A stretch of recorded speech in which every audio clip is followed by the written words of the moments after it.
Hi all review of movie Neelakanta. Present తెలుగులో సన్నెక్స్లో stream అవుతుంది.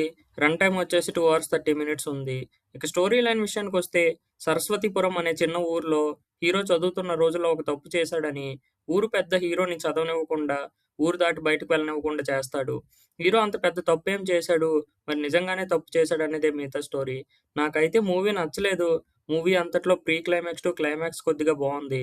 అక్కడ వచ్చే ట్విస్ట్ కొద్దీ మూవీని యావరేజ్ అనిపించేలా చేశాయి. అంతకు మించి మూవీలో ఎక్కడ కూడా ఇంట్రెస్టింగ్ కానీ, ఎంగేజ్ చేసిన ఫీల్ అయితే రాలేదు. ఫస్ట్ హాఫ్ అంతా చాలా బోరింగ్‌గా ఉంది. కాలేజ్‌లో లవ్ స్టోరీ, హీరో తక్కువ క్యాస్ట్ అని సేమ్ అదే రొటీన్ సీన్స్. ఎమోషనల్‌గా కొన్ని సీన్స్ ఉన్నా కనెక్ట్ అయిన ఫీలింగ్ అయితే రాలేదు. మెయిన్‌గా హీరో కొన్ని సీన్స్‌లో తన యాక్టింగ్‌తో సరిగ్గా పుల్ ఆఫ్ చేయలేదనిపించింది. కొన్ని సైడ్ క్యారెక్టర్స్ కూడా సేమ్ అలానే ఉన్నాయి. పోనీ సెకండ్ హాఫ్ బావుందా అంటే సేమ్ అదే లవ్ స్టోరీ సీన్స్. హీరోయిన్ వాళ్ళ ఫాదర్‌తో ఛాలెంజ్ చేయటం. ఎన్ని మూవీస్‌లో చూడలేదు చెప్పండి. సేమ్ అదే రొటీన్ సీన్స్ అనిపించాయి. నాకైతే మూవీలో చాలా సీన్స్ ట్రిమ్ చేసి, రన్ టైమ్ తగ్గించుంటే బావుండేదనిపించింది. తీసుకున్న పాయింట్ కూడా ఏమంత ఇంట్రెస్టింగ్‌గా లేదు. చాలా సాంగ్స్ ఉన్నా, సాంగ్స్ కూడా కనెక్ట్ అవ్వలేదు. ముఖ్యంగా కొన్ని సీన్స్‌లో బీజీఎం మాత్రం బావుంది. హీరోని బానే ఎలివేట్ చేశారు బీజీఎంతో.